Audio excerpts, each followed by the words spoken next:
Annual value state the deduction that are allowed from the annual value in computing the income from house property। इस question में आपको क्या करना है, सबसे पहले आपको लिखना है कि हम हायर वैल्यू को कंसिडर करेंगे, लेंगे एनुअल वैल्यू और फेयर रेंट में से। जो हायर वैल्यू की एनुअल वैल्यू और फेयर रेंट में से हायर वैल्यू उसको कंपेयर करेंगे हम स्टैंडर्ड रेंट से। स्टैंडर्ड रेंट से हायर वैल्यू को कंपेयर करेंगे और जो हमारा कम होगा वो हमारी एक्सपेक्टेड इनकम होगी, और एक्सपेक्टेड इनकम को अब कंपेयर करेंगे हम एनुअल रेंट से। जो हायर होगा वो हमारी होगी gross annual value. Gross annual value से हम डिडक्ट करेंगे म्युनिसिपल टैक्सेस, वो हमारी होगी net annual value. Net annual value से हम डिडक्ट करेंगे 30% स्टैंडर्ड डिडक्शन, और इंटरेस्ट ऑन कैपिटल बोरोड हम डिडक्ट करेंगे, वो हमारी होगी इनकम फ्रॉम हाउस प्रॉपर्टी। जो 30% स्टैंडर्ड डिडक्शन जो है सेल्फ ऑक्यूपाइड प्रॉपर्टी के केस में नहीं होता है, क्योंकि वहाँ पे एनुअल वैल्यू नील होती है। उसमें interest on capital borrowed he deduct होता है और income from house property minus में आती है।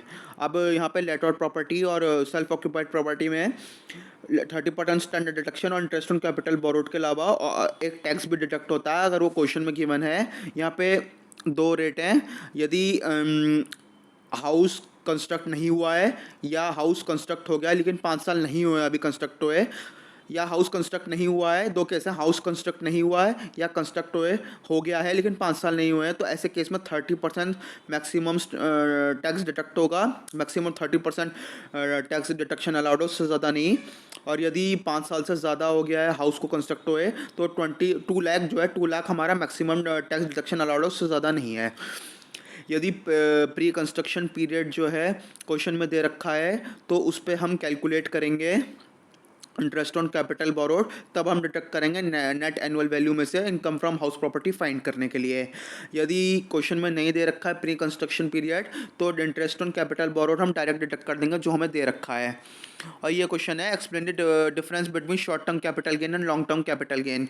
शॉर्ट टर्म कैपिटल गेन में क्या होता है, कैपिटल एसेट जो है यदि 24 महीने से कम का है तो वो इमूवेबल प्रॉपर्टी है। यदि कैपिटल एसेट 36 महीने से कम का है तो वो मूवेबल प्रॉपर्टी है। ठीक उल्टा है हमारा लॉन्ग टर्म कैपिटल गेन्स में। इसमें क्या है, यदि 24 महीने से ज़्यादा की है कैपिटल एसेट तो हमारी इमूवेबल प्रॉपर्टी है। यदि 36 महीने से ज़्यादा का है कैपिटल एसेट तो हमारी मूवेबल प्रॉपर्टी है। लेकिन यदि कहते हैं ये जो शॉर्ट टर्म कैपिटल गेम है ये शॉर्ट टर्म कैपिटल एसेट पे कैलकुलेट होता है, और long term capital gains long term capital assets पे कैलकुलेट होता है। शॉर्ट टर्म भी होता है शॉर्ट टर्म कैपिटल गेन्स में, और लॉन्ग टर्म भी होता है लॉन्ग टर्म कैपिटल गेन्स में इन द मार्केट। और इसमें आप लिख सकते हो कि depreciation, short term capital gain में आप ये लिख सकते हो कि डेप्रिसिएशन, प्रॉफिट, रिस्क और लॉस चारों कम होते हैं, और लॉन्ग टर्म कैपिटल गेन में चारों ज़्यादा होते हैं। डेप्रिसिएशन भी ज़्यादा होता है, प्रॉफिट, रिस्क और लॉस सब ज़्यादा होता है, और गेन भी ज़्यादा होता है। और वहीं शॉर्ट टर्म कैपिटल गेन में लॉस कम होता है। आप ऐसे करके खूब सारे डिफरेंसेस लिख सकते हैं। और इसका एग्ज़ाम इसी मार्च में होना है, तो आप इसको ऐसे बना के लिखो, आपको बहुत अच्छे नंबर मिलेंगे। यदि क्वेश्चन आता है कैलकुलेट एक्सप्लेन, तो अब ये एक्सप्लेन कर देना, इसे यही सब लिख देना एक्सप्लेन में।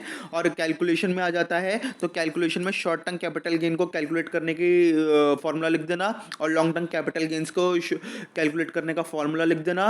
और उसमें कैलकुलेशन कैसे कैलकुलेट होता है ये पूछा जाएगा तो उसमें ये लिखना है आपको कि प्री एक्विजिशन पीरियड अगर क्वेश्चन में गिवन है तो शॉर्ट टर्म कैपिटल गेन में और लॉन्ग टर्म कैपिटल गेन दोनों उस पर कैलकुलेट होंगे प्री एक्विजिशन पीरियड पे, यदि वो पीरियड में दे रखा है, वो क्वेश्चन में दे रखा है। अगर नहीं दे रखा है तो डायरेक्ट कैलकुलेट होगा। अब ये सब लिख के आ जाओ, बहुत अच्छे नंबर मिलेंगे आपको एग्जाम में। ठीक है।